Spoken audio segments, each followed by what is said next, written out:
Study IQ IAS, आपका selection हमारा mission. अराति सैन्य सिंधु में सुबाड़ वाग्नि से जलो, प्रवीर हो जयी बनो, बढ़े चलो बढ़े चलो। अपने नाटक चंद्रगुप्त में जब जयशंकर प्रसाद इन पंक्तियों को लिख रहे थे प्रयाण गीत नाम से, तो निश्चित तौर पे वो सिर्फ चंद्रगुप्त या उनकी सेना की बात नहीं करना चाह रहे थे, वो भारत के युवाओं को भी एक संदेश देना चाह रहे थे। युवा मतलब आप सभी जो देश के कर्णधार बनना चाहते हैं। देखिए, भारत के टफेस्ट एग्जामिनेशंस में से एक माना जाता है जो सिविल सेवा की परीक्षा होती है। और इस चीज को और टफ क्या बनाता है, मुझे ऐसा लगता है कि कई बार स्टूडेंट्स या जो एस्पिरेंट्स होते हैं उनकी जो सोच होती है वो थोड़ा इसे टफ बनाती है। सोच की बात मैं क्यों कर रहा हूं, कई बार प्रत्यक्ष प्रमाण रिजल्ट्स आपके सामने होते हैं, फिर भी आप इधर उधर दौड़ लगाते हैं। बहुत कीमती समय जो आपका होता है वो सिर्फ वेस्ट हो जाता है इस बात को तय करने में, सोचने में कि सर कैसे ऑप्शनल को चुने, वैकल्पिक विषय को चुने, किताबें क्या हो, स्ट्रेटजी क्या हो, इन सब पे ही बहुत ज्यादा समय लग जाता है।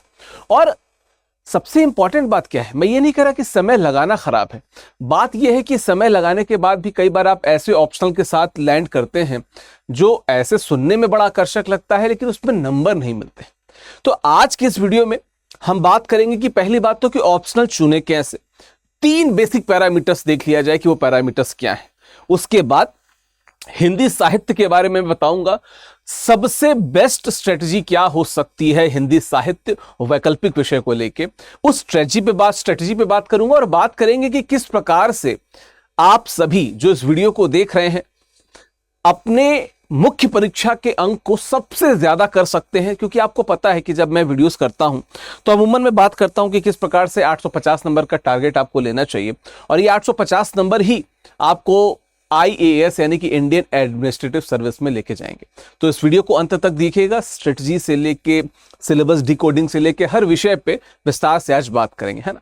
तो मेरा नाम विकास सिंह है, मैं स्टडी IQ में पिछले 4 वर्ष से हिंदी साहित्य पढ़ा रहा हूं। ओवरऑल 8 से ज्यादा वर्ष से मैं स्टूडेंट्स को मेंटोर कर रहा हूं, 10,000 से ज्यादा स्टूडेंट्स को मैंने मेंटोर किया है, 3 UPSC के इंटरव्यू लिखे हैं और स्टेट PCS के कई सारे इंटरव्यू मैंने दिए हुए हैं।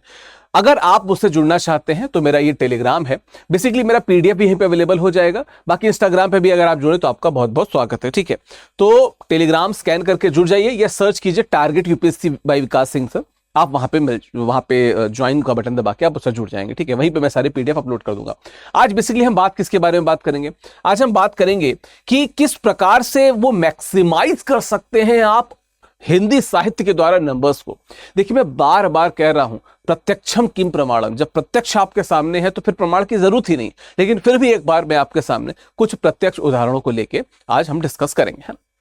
चलिए आगे बढ़ते हैं, बात किस पे करेंगे। सबसे पहले देखिए, मैं बताता चलो कि स्टडी IQ में हिंदी साहित्य के बैचेस बैक टू बैक में लेके आता हूं। जो नया बैच है वो 18 जुलाई से शुरू होगा हिंदी साहित्य का, तो उसकी डिटेलिंग आपको स्टडी IQ की ऐप या वेबसाइट पे मिल जाएगी। मैं कोशिश करूंगा इस वीडियो के नीचे भी लिंक ज्वाइन करा दूं ताकि वहां से क्लिक करके आप सीधे हिंदी साहित्य से जुड़ सकते हैं। हर महीने नए बैच आते हैं, इन बैचेस से जुड़ने के लिए आप मेरे टेलीग्राम चैनल पर भी आ सकते हैं, स्टडी IQ की ऐप या वेबसाइट पर भी आ सकते हैं, इंफॉर्मेशन वहां पर मिलती रहेगी। चलिए आ जाते हैं।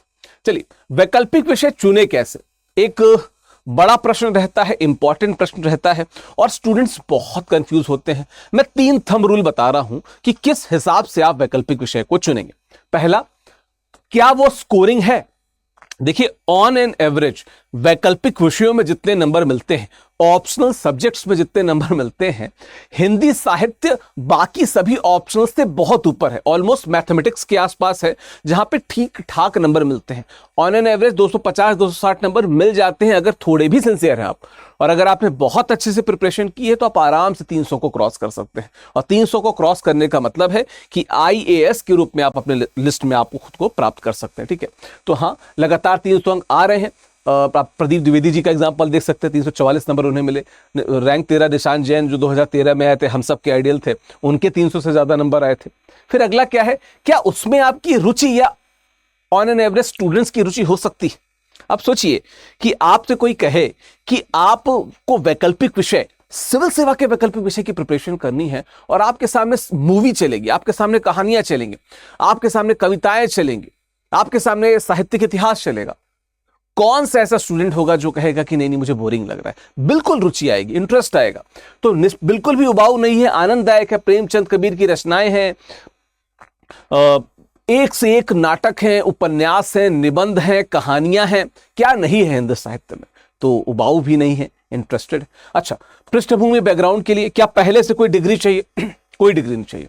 आप भारत के नागरिक हैं, 21 वर्ष से ज्यादा है, ग्रेजुएट हो चुके हैं एग्जामिनेशन के समय तक, या अगर ग्रेजुएशन की तैयारी कर रहे हैं या ग्रेजुएशन में हैं तो भी आप एटलीस्ट हिंदी साहित्य पढ़ तो सकते ही हैं।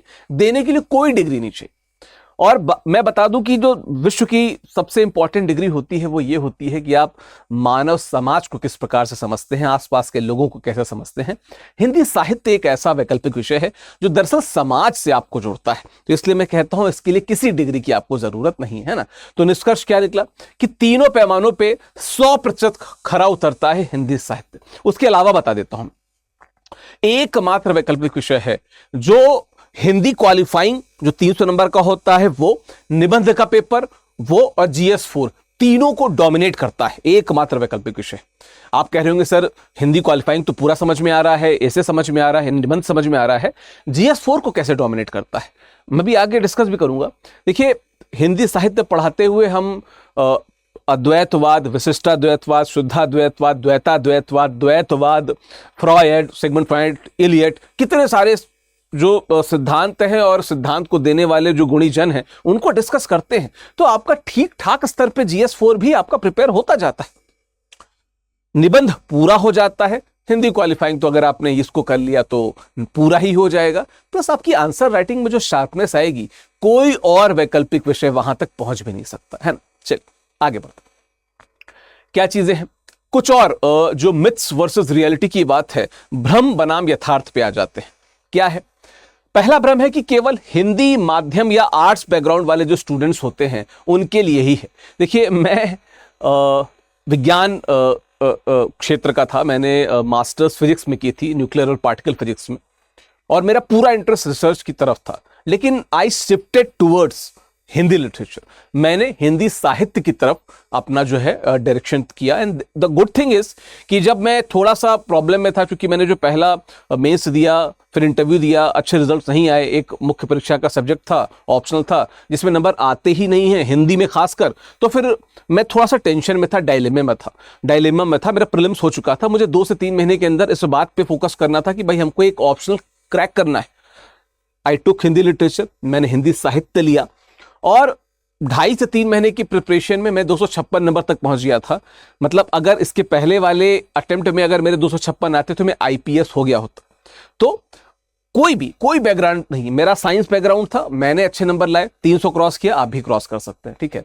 तो इंग्लिश मीडियम GS और इंजीनियरिंग वाले भी टॉपर बने हैं, जैसे प्रदीप द्विवेदी जी, उनका इंग्लिश माध्यम था, मेरा इंग्लिश माध्यम था। प्रदीप द्विवेदी जी इंजीनियरिंग बैकग्राउंड के थे, मैं साइंस बैकग्राउंड का हूं। हम सब ऐसे बैकग्राउंड से रहे जहां पे हमने 300 नंबर क्रॉस किए। अगला क्या है? बहुत ज्यादा व्याकरण और रट्टा मारना पड़ता है। देखिए, बहुत ऑनेस्टी के साथ, ईमानदारी के साथ कहता हूं कि व्याकरण बिल्कुल नहीं है।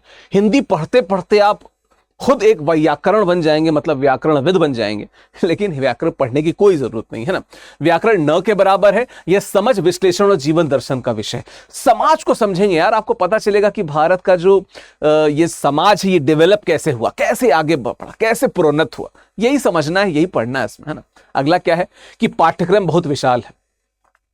समझ, जितने भी UPSC के ऑप्शनल्स हैं ना, जितने भी है ना, उसमें सिर्फ 2 हैं जिनका सिलेबस बहुत छोटा है, और इन दोनों में भी जो सबसे छोटा कॉन्क्रीट सिलेबस है वो हिंदी लिटरेचर का है। दूसरा फिलॉसफी है जिसका सिलेबस छोटा माना जाता है, लेकिन उसका सिलेबस छोटा है। उदाहरण अब बहुत सारे, ये स्टैटिक है और सिलेबस बहुत छोटा है, और कक्षा में जो मैं पढ़ाता हूं, क्लास में जो पढ़ाता हूं, कम से कम स्टडी IQ में रहते हुए 4 वर्ष और उसके पहले 2 वर्ष, 6 वर्ष में UPSC में उससे बाहर से कोई प्रश्न नहीं आया। छोटा सिलेबस, आसानी से रिवीजन, और क्या चाहिए आपको? उससे बेहतर कुछ चाहिए नहीं। तो क्या है? सबसे सीमित और स्थिर सिलेबस है। 3 से 4 महीने में 100% तैयारी संभव है। देखिए, मैं थोड़ा सा ज्यादा समय लेता हूं, मैं लगभग 6 से 7 महीने का समय इसलिए लेता हूं, कारण यह है कि मैं इस बात पे विश्वास करता हूं कि एक बार करिए, मजबूत करिए, उसके बाद आपको दोबारा पढ़ने की जरूरत ना पड़े। तो कुछ भ्रम बनाम यथार्थ की बात थी जिस पे मैंने बात की। अब आगे बढ़ते हैं, इसके आगे डिस्कशन करते हैं। चलिए, अब जो सबसे इंपॉर्टेंट बात, क्या हिंदी साहित्य आज भी स्कोरिंग है? ये तो कुछ वो उदाहरण है जिनको मैंने भी काफी फॉलो किया, लेकिन ये उदाहरण 2013 से लेके 2022-23 तक के हैं, जहां पे आप प्रदीप द्विवेदी जी की बात कर लें, निशान जैन सर की बात कर लें, आप सुनील धलवंता जी की बात कर लें। ये सभी वो लोग हैं जिनका हिंदी साहित्य वैकल्पिक विषय था और उन्होंने 300 नंबर आराम से क्रॉस किए। ठीक है, तो विगत 5 वर्षों का अगर आंकड़ा निकाले तो हिंदी माध्यम सर्वाधिक चयन जो है हिंदी माध्यम में हिंदी साहित्य से ही हुआ है। हिंदी माध्यम में अगर 100 लड़के हैं तो मैक्सिमम लड़के हिंदी साहित्य लेते हैं, चूंकि सबसे तार्किक चॉइस भी हिंदी साहित्य ही है, सबसे तार्किक लॉजिकल चॉइस भी हिंदी साहित्य है। उदाहरण आपके सामने है, देख लीजिए। ऑन एन एवरेज आप नंबर अगर देखेंगे तो ऑन एन एवरेज लगभग ऑलमोस्ट 65 से 60% के आसपास नंबर भी आ रहे हैं और स्टूडेंट भी उनको ही लेते हैं। तो क्यों? देखिए, मैं इसको सीधी सी बात कहता हूं कि भगवान ने मनुष्यों को जो सबसे इंपॉर्टेंट चीज दी है वो है हमारी बुद्धि, हमारे बोलने की क्षमता। और इस बुद्धि और बोलने की क्षमता के आधार पे जो सबसे इंपॉर्टेंट क्वालिटी आती है वो है तार्किकता। तार्किकता आपके सामने है, जब डेटा आपके सामने है, प्रूफ आपके सामने है, तो घबराना क्यों है, डबल माइंडेड क्यों होना है ना। चल आगे बढ़ते हैं। अब आते हैं कि बोनस कहां पे है। बोनस तो इसमें जो लिखा है, निबंध का पेपर जो है वो प्रॉपर इससे हो जाता है। सामान्य अध्ययन में भी देखिए, GS1 इतिहास व समाज, जब आप सोसाइटी को पढ़ते हैं, हिंदी साहित्य से बेहतर समाज कौन बता देगा आपको। बाकायदा एक टॉपिक है लिटरेचर का जो आर्ट एंड कल्चर में है। अगर आप हिंदी साहित्य के स्टूडेंट हैं तो आपसे बेहतर उत्तर कोई ब्रह्मांड में नहीं लिख सकता। ठीक है, उसके बाद GS2 में जब हम राजभाषा अनुच्छेद की बात करते हैं, हम सोशल जस्टिस की यानी कि सामाजिक न्याय की बात करते हैं, आपका पूरा होता है। GS4 में कबीर तुलसी और उनकी नैतिकता से जुड़ी बातें, मैंने सिद्धांतों की बात की थी, वो सब आपका पूरा होता है। और निबंध तो पूरा का पूरा, ठीक है, लगभग अगर आप देखें तो जब मैं हमेशा से बात करता हूं तो अद्भुत उदाहरण और अद्भुत कंक्लूजन सिर्फ आप हिंदी साहित्य से ही लिख सकते हैं। निबंध की शुरुआत, निबंध का अंत हिंदी साहित्य से बेहतर कोई कर ही नहीं सकता। और मेन बॉडी के लिए there are so many stories, be it Kabir की बात कर लें, तुलसीदास की बात कर लें, हम बात कर लें प्रेमचंद की बात कर लें, कितनी ही कहानियां और कितने ही कथाकार आपके सामने उपस्थित होंगे कि आप निबंध बहुत अच्छा कर सकेंगे। और जो बोनस है इसमें, बोनस है वो क्या है? वो है जो हिंदी क्वालिफाइंग का पेपर होता है। बोनस क्या है? जो हिंदी क्वालिफाइंग का पेपर होता है ये बोनस है। 300 नंबर आपको आराम से मिल जाएंगे, क्योंकि अगर आप इसको क्वालिफाई नहीं करेंगे तो फिर जो हिंदी और इंग्लिश क्वालिफाइंग होता है तो आपकी मेंस की कॉपी चेक भी नहीं होगी। तो ये बोनस है। मतलब अगर मैं आपको नंबर में जोड़ूं तो 250 नंबर का ये है ना, 250 नंबर का इसको मान लीजिए, लगभग यहां पे 50 नंबर है, लगभग यहां पे 50 नंबर और लगभग यहां पे 100 नंबर। ठीक है, तो 250 प्लस 200 450 ये प्लस 300 ये जोड़ दीजिए, 750 नंबर सिर्फ और सिर्फ हिंदी लिटरेचर अकेले अपने हाथ में रखता है, अपार्ट फ्रॉम जो 500 नंबर है। ठीक है, तो अगर आप सबको जोड़ लें तो 1100 के आसपास नंबर क्रॉस हो जाता है इन टोटलिटी, मतलब क्वालिफाइंग और जो GS के पेपर्स होते हैं उनको जोड़ के। तो इससे बेहतर ऑप्शनल क्या हो सकता है? मुझे तो नहीं लगता है, तार्किकता तो यही कहती है। आगे बढ़ते हैं। UPSC हिंदी साहित्य 500 अंकों का मास्टर प्लान क्या है, किस प्रकार से हम 500 नंबर तक पहुंच सकते हैं, तो थोड़ा सा एक बार देख लेते हैं। देखिए, 500 नंबर का हिंदी साहित्य का पेपर है, 2 पेपर होते हैं। पेपर 1 जहां पे हिंदी भाषा, देवनागरी लिपि का इतिहास और हिंदी साहित्य का इतिहास पढ़ते हैं। पेपर 2 जहां पे मूल रचनाएं पढ़ते हैं, यानी कि पद्य और गद्य दोनों पार्ट में पढ़ते हैं। जो पेपर 1 है उसके भी 2 भाग हैं। जो खंड क है वहां पे हिंदी भाषा और देवनागरी लिपि का इतिहास है। देखिए, एकदम तथ्यात्मक मैथमेटिक्स की तरह नंबर मिलते हैं। मैं ये कहता हूं कि 5 प्रश्न करने होते हैं हर पेपर में, 5 में से 3 आपको किसी एक खंड से करने होते हैं। अगर 5 में से 3 आपने इस खंड से कर दिया, यानी कि 150 नंबर आपने इस खंड से कर दिए और आपने मेरी नोट से अगर पढ़ाई की हुई है ना, या चलिए अगर आप किसी और से भी नोट से पढ़ रहे हैं और ईमानदारी से पढ़ रहे हैं, तो अब 150 में से अगर आपने 125 नंबर हिट कर लिया वहां पे ना, 125 आपने वहां पे हिट किया, मान के चलता हूं कि 100 नंबर में से लगभग अराउंड 40-50 के आसपास यहां पहुंच जाएंगे। 125 वहां पे, 50 यहां पे, 175 यहीं पे हो गया। यहां पे अगर आप 150 पे भी आ गए तो 325 टोटल पे पहुंच जाएंगे। ये क्या बताता है कि इससे बेहतर प्लान्ड ऑप्शनल हो ही नहीं सकता, है ना। तो यहां पे क्या है, हिंदी भाषा, देवनागरी लिपि का इतिहास है, तथ्यात्मक है, गणित की तरह स्कोरिंग है। जो खंड ख है इसी का, वो हिंदी साहित्य का इतिहास है, जहां पे हिंदी पद्य और हिंदी गद्य दोनों के इतिहास की बात करते हैं, जहां पे आदिकाल, भक्तिकाल, रीतिकाल, आधुनिक काल, उपन्यास का इतिहास, कहानी का इतिहास, है ना, सब चीज के, आलोचना का इतिहास, सबको पढ़ते हैं। और पढ़ते पढ़ते हम समाज को जानते हैं, भारत के विकास क्रम को समझते हैं, समाज को समझते हुए लोगों को समझते हैं। ये काम आपके ये जो इतिहास पढ़ रहे हैं, समाज को पढ़ रहे हैं, ये जब आप अधिकारी बनेंगे तो भी आपके काम आएगा।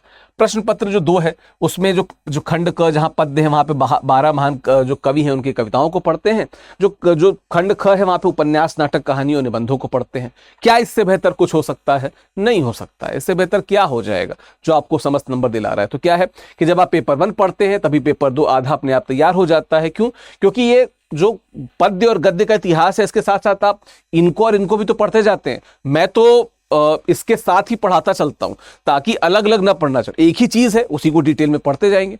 तो ये दोनों पेपर एक साथ ही पूरे हो जाते हैं, ये दोनों पेपर एक साथ ही कवर हो जाते हैं। तो क्या होता है, बस आपको आंख मूंद के दोहराते रहना होता है, बाकी सारा काम मैं खुद से कर दूंगा, है ना। तो ये हिंदी साहित्य के साथ सबसे खास बात है। चलिए आगे बढ़ जाते हैं। अब पेपर 1 को देख लेते हैं जो भाषा विज्ञान और साहित्य का इतिहास है ना। क्या है कि खंड का स्कोरिंग मशीन क्यों है, अपभ्रंश, अवहट, अवधि, ब्रज भाषा और देवनागरी लिपि का मानकीकरण की बात आती है ना। 100 पेजों के नोट से 150 अंकों का पेपर कवर होता है।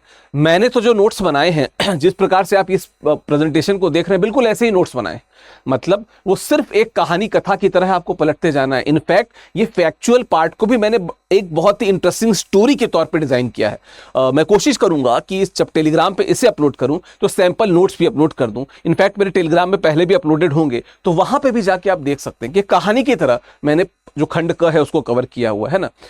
खंड ख की बात करें तो आप आदिकाल, भक्तिकाल, रीतिकाल, आधुनिक काल को जब आप पढ़ते हैं तो आप जैसे आदिकाल की पढ़ रहे हैं तो आप खुसरो को पढ़ रहे हैं। खुसरो दरिया प्रेम का उल्टी वाक्य धार, जो उतरा सो डूब गया, जो डूबा सो पार।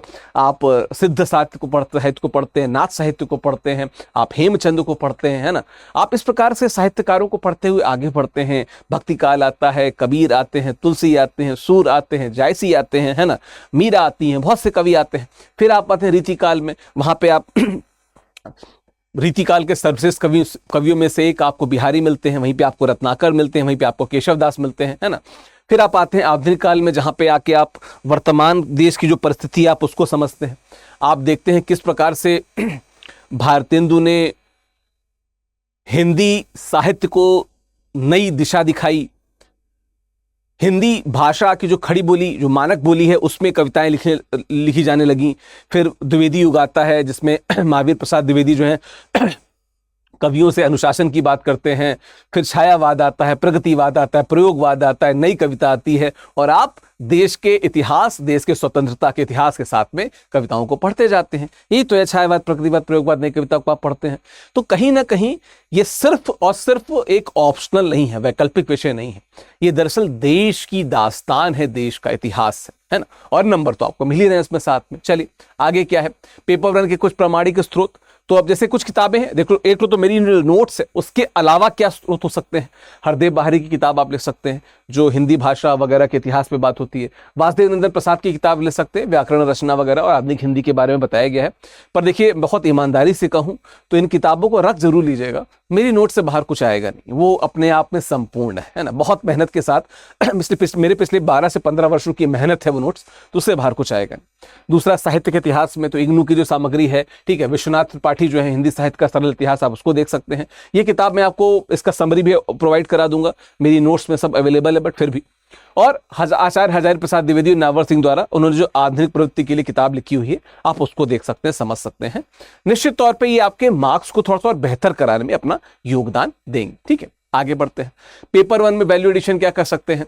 देखिए सामान्य उत्तर 230 से 40, सामान्य अगर आप बहुत एवरेज स्टूडेंट तो भी आप 230 से 40 तक पहुंच सकते हैं, पर मेरा इशारा इधर की तरफ है। आपको टॉपर बनना है, कम से कम 280 तो क्रॉस करना है। बाकी थोड़े भी सिंसियर होंगे, मेहनत करेंगे तो आप 300 भी क्रॉस कर सकते हैं, 330 भी क्रॉस कर सकते हैं। ठीक है, अब देखिए हरदेव बाहरी की किताब से नए उदाहरण खोजिए।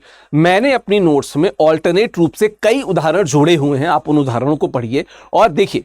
1-2 कोचिंग के नोट्स बहुत ज़्यादा वायरल हैं, बहुत ज़्यादा PDF उनके बटते हैं, उनसे कोई गिला शिकवा नहीं, पर बात क्या है कि सभी उसको पढ़ के दे रहे हैं। आपके पास कुछ नया क्या है, नई नोट्स क्या है, उसके लिए जो मेरी नोट्स हैं आप उनको मेरे टेलीग्राम पे भी देख सकते हैं, किसी स्टूडेंट ने पढ़ा आप उनसे ले सकते हैं। ऑलरेडी बहुत ज़्यादा उसमें इनोवेशन मैंने किया हुआ है, बहुत से नए उदाहरण दिए हुए हैं, वो अपने आप में संपूर्ण है। एडिशनली आप हरदेव बहारी या कुछ आचार्य शुक्ल वगैरह की जो नई किताबें हैं, या सॉरी अनुदित किताबें हैं, कुछ उन किताबों पे काम कर सकते हैं, या नामवर सिंह जी से लेके, है ना, विश्वनाथ प्रसाद त्रिपाठी जी से लेके बहुत सारे साहित्यकारों की जो किताबें हैं आप उनको फॉलो कर सकते हैं, ठीक है। और तुलनात्मक अध्ययन हमेशा कीजिए कि साहित्य किस प्रकार से आगे बढ़ा। एक जिसे कहते हैं कि कालक्रम बनाते चलिए, क्लास में तो मैं कराता हूं, प्रैक्टिस के लिए भी आप उसको करते चलिए।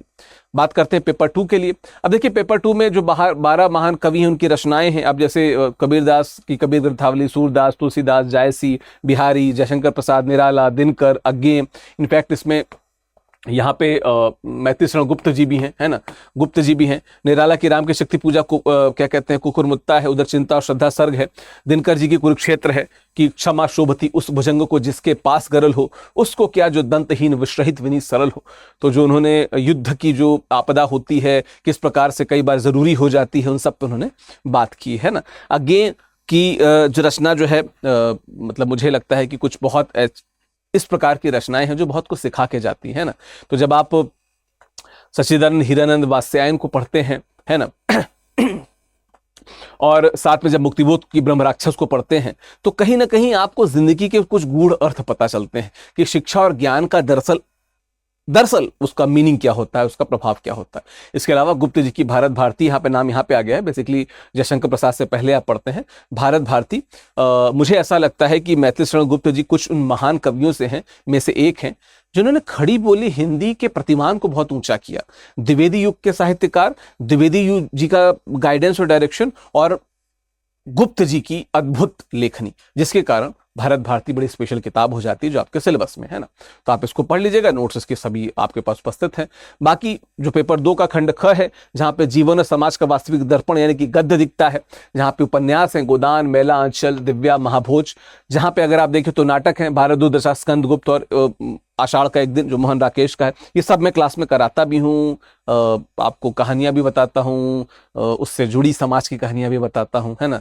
देखिए 4 उपन्यास यहाँ पे हैं, कहानियां हैं, प्रेमचंद की कहानियां हैं, एक दुनिया समानांतर की कहानियां हैं जो बहुत कुछ सिखाती हैं, बहुत कुछ बताती हैं ह्यूमन लाइफ के बारे में, इवोल्यूशन के बारे में, ठीक है। तो ये सभी गद्य का सिलेबस है। इसके अलावा निबंध है, इसके अलावा निबंध भी हैं जो चिंतामणि भाग 1 है ना, इस प्रकार के निबंधों को भी हम देखते हैं।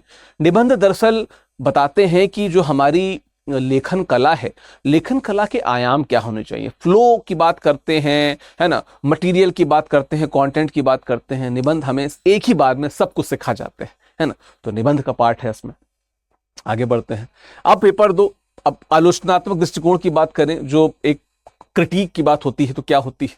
देखिए मूल रचनाएं क्या क्या हैं, तो सभी मूल किताबें खरीदिए, सामान्य पाठक की तरह आनंद के लिए पढ़िए। जैसे कहते हैं सिनेमा को हम देखते हैं, मैंने शुरुआत में बताया था, भाव मजबूत होता है। मैं आपको कुछ वीडियोस भी शेयर करूंगा, आप उन वीडियोस को भी देखिएगा। मैं कई बार गोदान पढ़ाते पढ़ाते भावुक हो जाता हूं, मेलाचर पढ़ाते पढ़ाते हंसने भी लगता हूं, नाराज भी हो जाता हूं, है ना। जब महाभोज पढ़ता हूं तो एक एंगर आ जाता है कि क्या हो रहा है समाज में। और वहीं पे जब मैं दिव्या को पढ़ता हूं तो मैं पहुंच जाता हूं उस समय की किस समय से नारी की स्थिति ये रही है ना। तो इस प्रकार की चीजों को जब आप वीडियो के फॉर्म में देखते हैं तो थोड़ा सा भाव विवल भी होते हैं, भावों से जुड़ते भी, है ना। आलोचना की बात की जाए, गोल्डन रूल क्या है कि हर रचनाकार पे बहुत किताबें पढ़ने से बचिए। कबीर पे हजारी प्रसाद द्विवेदी, सूरदास व बिहारी के लिए बलराम तिवारी, निराला पे डॉक्टर रामविलास शर्मा या दूधनाथ सिंह। और गद्य और उपन्यास की बात की जाए तो जो गोपाल राय की समीक्षाएं हैं, या अगर आप इन 1 नोट सब चाहते हैं तो आप मेरी नोट्स को फॉलो कर सकते हैं जो आपको सिलेबस के जो कोर्स के साथ में मिलती हैं। उसमें मैंने इन सभी आलोचनाओं को समराइज वे में सबको बता दिया है। तो आपको सिर्फ उनको एक लाइन पढ़ के आप 10 चीजें लिख सकते हैं। इस प्रकार से मैंने उसको गुम्फित किया है, आप वहां पे उसको देख सकते हैं। तो ये एक नटशेल में मैंने आपको बताया कि आप फॉलो क्या कर सकते हैं। अगर आप नोट्स मेरी लेते हैं तो इन सबकी जरूरत भी नहीं, पर हाँ अच्छी किताबें रखने से आपका कोई नुकसान नहीं होगा, है ना, फायदा ही आपका वहां पे होता जाएगा। चलिए अब वैल्यू एडिशन, स्टिकी नोट्स मैं करता था, आपके लिए बता रहा हूं। जो माइक्रो नोट्स होते हैं, जैसे विश्वनाथ त्रिपाठी के अंदर ही आप स्टिकी नोट्स लगा लिए, या इवन गद्य में जैसे आप गोदान पढ़ रहे हैं, गोदान में आप लोग किसी पैराग्राफ में आपको लगे कुछ स्पेशल बात है, कुछ ऐसी चीजें जो अंडरलाइंड हैं और बहुत बेहतर हैं, समझानी जरूरी है, इनको हम अपने उत्तरों में प्रयोग कर सकते हैं, प्लीज कर लीजिए वहां पे, है ना। तो आलोचकों के कथन को आप वहां पे हर कवि के लिए एक पन्ने पे विभिन्न आलोचकों जैसे शुक्ल जी नामवर के कोटेशन बना ले और उसी में जोड़ते जाएं। हम सब जोड़ते थे, मैं तो बहुत ज्यादा इस्तेमाल करता था स्टिकी नोट्स। आप इसका प्रयोग कीजिए, अलग से नोट्स बनाने की जरूरत नहीं पड़ती, किताब में ही सब कुछ उपलब्ध हो जाता है ना। और एआई का स्मार्ट उपयोग करिए, दृष्टिकोण है ना। समकालीन उदाहरणों के लिए आप चैट जीपीटी, देखिए मैं एक बात बता दूं कि यूं तो मैंने चैट जीपीटी यहाँ पे लिख दिया है कि उन स्टूडेंट्स के लिए, पर इससे बहुत बेहतर है एक ऐप है जिसे हम क्लॉड कहते हैं, Claude AI, CLAUDE, Claude app. उससे बेहतर एजुकेशनल पर्पज से कोई ऐप नहीं, आप उसका प्रयोग कीजिए। उदाहरण के लिए इसमें चैट जीपीटी आ गया, बट आप क्लॉड का इस्तेमाल कीजिए। बट फिर भी मैं कहूंगा कि जब नोट्स ही आपके पास इतनी अच्छी उपलब्ध है तो एआई के पास जाना क्यों है। बट फिर भी अगर जाना हो तो यूज क्लॉड, उसके अलावा कोई एआई इस्तेमाल ना कीजिए, फ्री वर्जन इस्तेमाल कर सकते हैं, ठीक है। अब आते हैं उत्तर लेखन का विज्ञान क्या होता है। देखिए जब भी हम एनाटॉमी की बात करते हैं फॉर अ परफेक्ट आंसर, तो किन किन चीजों का ध्यान देते हैं, थोड़ा उसकी बात करते हैं। जैसे रचना में क्या कहा गया है, संदेश क्या है, उसका क्या स्पेशल वर्जन आप निकाल सकते हैं, विशेष के रूप में किन बातों को अंडरलाइन कर सकते हैं, वो यहां पे लिखिए। सामाजिक, राजनीतिक, मनोवैज्ञानिक यथार्थ क्या है, जिसे कहते हैं ना कि जब आपने पूरा भाव में डूब के पढ़ा होगा, समझा होगा, तो भाव में डूब के इसका उत्तर भी आप लिख सकेंगे, ठीक है। सप्रसंग व्याख्या कीजिए, व्याख्या वाले प्रश्नों में जो प्रसंग हैं उन पे बात कीजिए, व्याख्या की बात कीजिए, है ना, विशेष की बात कीजिए, है ना, या शिल्प पक्ष की बात करते हैं, भाव पक्ष की बात करते हैं, सब मेंशन कीजिए। प्रासंगिकता लिखिए कि वर्तमान समय में वो कविता क्यों इंपॉर्टेंट है, वो टेक्स्ट क्यों इंपॉर्टेंट है, प्रासंगिकता भी लिखी जानी जरूरी है ना। तो शिल्प पक्ष की कैसे कही गई है, भाषा, अलंकार, छंद, है ना, ये सबको वहां पे आप लिखिए। प्रतीक क्या है, शब्द शक्ति क्या है ना, इन सब को लिखेंगे तो उत्तर आपका बहुत अच्छा हो जाएगा। क्लासेस में तो मैं हर टॉपिक के साथ ही इसको डिस्कस करता जाता हूँ, PYQs कराता जाता हूँ। अगर आप क्लास नहीं कर रहे हैं तो कोशिश करूंगा कि कुछ सैंपल क्लासेस भी अपलोड करा दूं ताकि आप उसको देख सकें वहां पे, है ना। चलिए आगे बढ़ते हैं।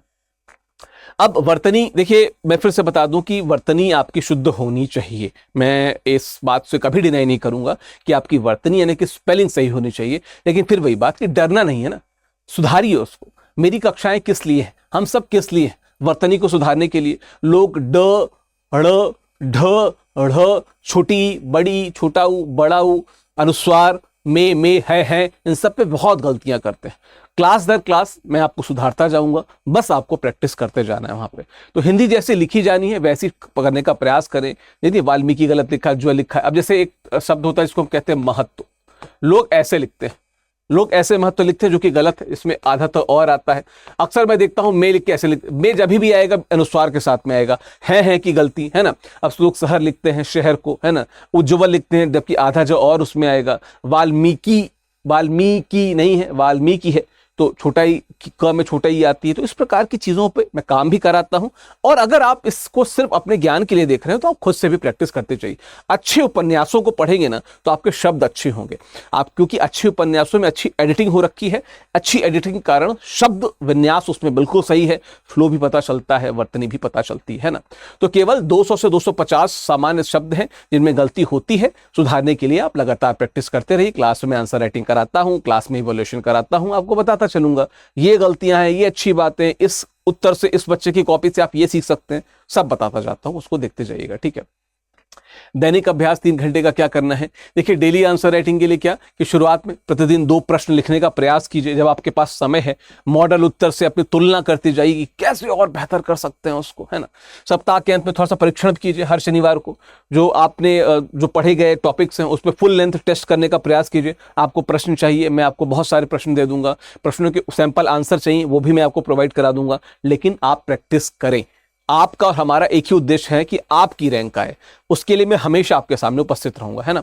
3 घंटे का मॉक टेस्ट दीजिए। देखिए ज्ञान एक चीज होती है, प्रेशर में उसको आंसर करना एक चीज होती है। तो प्रेशर में मॉक टेस्ट दीजिए, 3 घंटे के अंदर 250 नंबर के प्रश्नों को सॉल्व करने का प्रयास कीजिए और ये लगातार अपनी हैबिट में डाल लीजिए, प्रैक्टिस में डाल लीजिए। यही आपको सफलता दिलाएगा, यही आपको अल्टीमेटली आगे बढ़ाने का प्रयास करेगा। ध्यान रखिएगा कि मानसिकता और माध्यम के बारे में कुछ चीजें होती है, माइंडसेट के बारे में कुछ चीजें जो आपको बतानी है। जैसे देखिए कवि या शायर नहीं बनना है, PhD नहीं करनी है ना। आपको हर लाइन पे दोहे और श्लोक नहीं लिखने हैं, है ना। जहां जरूरी है वहां लिखिए, जहां पे आपको लगता है कि ऑर्नामेंटल वैल्यूज हो सकते हैं, अलंकार के रूप में जुड़ सकते हैं, वहां पे लिख दीजिए, है ना। तो आपका प्राथमिक लक्ष्य UPSC परीक्षा पास करना है, 300 नंबर क्रॉस करना है, IAS बनना है, ठीक है। इंडियन एडमिनिस्ट्रेटिव सर्विस में जाना है, ठीक है। इंडियन शायरी सर्विसेज में नहीं जाना है ना। अगला क्या है कि माध्यम का संकोच छोड़ दीजिए, हिंदी आपकी भाषा है, आपसे बेहतर खुद को हिंदी में कोई रिप्रेजेंट नहीं कर सकता। प्लीज उसका प्रयोग कीजिए वहां पे, है ना। सबसे शुद्ध, सबसे बेहतरीन ढंग से आप अभिव्यक्त करने का प्रयास कीजिए। स्वयं पे विश्वास कीजिए, स्वयं पे कॉन्फिडेंट बनिए रहिए, ठीक है। पिछले कुछ वर्षों में हिंदी साहित्य से जो माध्यम से सर्वाधिक चयन हुए हैं, इस बात से खुद को मोटिवेट कीजिए कि आप भी वहां पे अपना चयन ले सकते हैं, आप भी वहां पे सेलेक्ट हो सकते हैं। Nobody else can be there, कोई और नहीं हो सकता वहां पे, सिर्फ आप हो सकते हैं। ये जो वीडियो देख रहे हैं हिंदी साहित्य से जुड़ने के लिए, है ना, प्लीज इस बात को ध्यान रखिएगा। वो कर सकते हैं तो आप भी कर सकते हैं, ठीक है। अच्छा, एक और बात मैं हमेशा कहता हूं कि अगर हिंदी साहित्य के साथ अगर प्लान बी के लिए जाएं तो बहुत सारे हैं। आप यूजीसी नेट की प्रिपरेशन कर सकते हैं। ऑलमोस्ट 35 से लेके मतलब मुझे ऐसा लगता है कि ऑलमोस्ट 40 से 45% सिलेबस सेम है, और 40 लगभग 30% का सिलेबस थोड़ा मिक्स एंड मैच है, थोड़ा ऊपर नीचे है। तो लगभग 70% का सिलेबस आपका इससे कवर हो जाता है ना। मीडिया जर्नलिज्म में आप आंसर लिखना, कोटेशन लिखना, सॉरी आर्टिकल्स लिखना, है ना, राइटिंग करना, शेडो राइटिंग करना आप इसे सीख सकते हैं। राजपत्रित अधिकारी के रूप में मेरे खुद के हिंदी साहित्य के बैच से बहुत से स्टूडेंट जो हैं वो राजपत्रित अधिकारी बने, जो लेखनी में बहुत अच्छे थे। राजभाषा विभाग से लेकर अन्य विभागों, मंत्रालयों में उन्होंने ज्वाइनिंग की। कंटेंट और पब्लिशिंग में आप जा सकते हैं, बहुत सारे आपके फायदे हैं। आजकल तो इसका दौर चला है, एआई के साथ आप अपनी स्किल को कहां तक पहुंचा सकते हैं आपको भी नहीं पता। The sky is the limit. तो अपार्ट फ्रॉम यूपीएससी, हिंदी साहित्य के साथ खास बात क्या है कि वो आपको मल्टीपल ऑप्शन और भी देता है। ऐसा नहीं आप ऑप्शन, आप यूपीएससी की प्रिपरेशन करते रहिए, पर you have multiple options too, जहां से आप सीधे मनी अर्न कर सकते हैं, अपनी कदमों पे खड़े हो सकते हैं। तो बहुत से ऑप्शन है जिसको आप प्रयास कीजिए अच्छा करने का, ठीक है। आगे बढ़े तो फिर 120 दिन का मास्टर रोड मैप है, शुरुआत कीजिए, है ना। थोड़ा सा रुचि और लय विकसित कीजिए। गोदान पढ़िए, मैलांचल पढ़िए, है ना। भाषा खंड और इतिहास में जाइए, जो तकनीकी स्कोरिंग वाले पार्ट हैं उसको खत्म करने का प्रयास कीजिए, समझने का प्रयास कीजिए किस प्रकार से ये डेवलप हुई, है ना। कविताएं, आलोचनाओं पे काम कीजिए, कबीर, तुलसी, निराला, इन सब पे काम कीजिए, इन सब पे फोकस कीजिए। भाव पे काम कीजिए, शिल्प पे काम कीजिए, और फिर उसके बाद पीवाईक्यू लगाइए, आंसर राइटिंग कीजिए, और with in the time answer को पूरा करने का प्रयास कीजिए। यही आपको यहाँ पे अल्टीमेटली सफलता दिलाएगा। तो क्या है कि विजय पथ पर पहला कदम क्या है कि साहित्य वैकल्पिक विषय से जुड़िए, हिंदी साहित्य से जुड़िए, मैक्सिमम नंबर दिलाएगा। आपको पता है कि यूपीएससी चाहे हिंदी साहित्य हो, कोई भी साहित्य हो, किसी भी भाषा का साहित्य हो, बहुत नंबर देता है। तो जुड़ जाइए उससे, अच्छे नंबर मिलेंगे तो आईएएस बनेंगे, है ना। तो साहित्य एक ऐसा घर है जहां हम आत्म साक्षात्कार करते हैं, ठीक है। तो निश्चित तौर पे आपका खुद से, आपके समाज से साक्षात्कार होगा अगर आप हिंदी साहित्य से जुड़ते हैं, ठीक है। चलिए मैं बताता चलूं कि अगर आप इस वीडियो को 2 जुलाई तक देख रहे हैं तो आपको हिंदी साहित्य वैकल्पिक विषय से जुड़ने पे 50% का डिस्काउंट होगा, डबल वैलिडिटी मिलेगी। 2 जुलाई तक ये ऑफर है, और 2 जुलाई के बाद अगर आप जुड़ रहे हैं तो स्टडी आईक्यू की ऐप या वेबसाइट पे चले जाइएगा, मेरा कोड इस्तेमाल कर लीजिएगा विकास लाइव, जो मैक्सिमम डिस्काउंट होगा वहां पे मिल जाएगा। फिर भी कोई कंफ्यूजन रहेगा तो मेरा टेलीग्राम चैनल है, यहाँ पे ये मैंने दिखा दिया, टारगेट यूपीएससी बाय विकास सिंह, स्कैन करके यहाँ पे जुड़ जाइए, यहाँ पे मैसेज कर दीजिएगा या मुझे मेल कर दीजिए vikas.singh@studyIQ.com पे, वहां पे भी हम आपसे जुड़ जाएंगे। तो आपको साहित्य से जुड़ना है, मैंने आपको बता दिया तरीका। 18 जुलाई से नया बैच शुरू हो रहा है, हर महीने नए बैच आते हैं। चलिए ऑल द वेरी बेस्ट, जल्दी मिलते हैं हिंदी साहित्य के नए बैच में। बहुत बहुत शुक्रिया, धन्यवाद। स्टडी IQ IAS, आपका सिलेक्शन हमारा मिशन।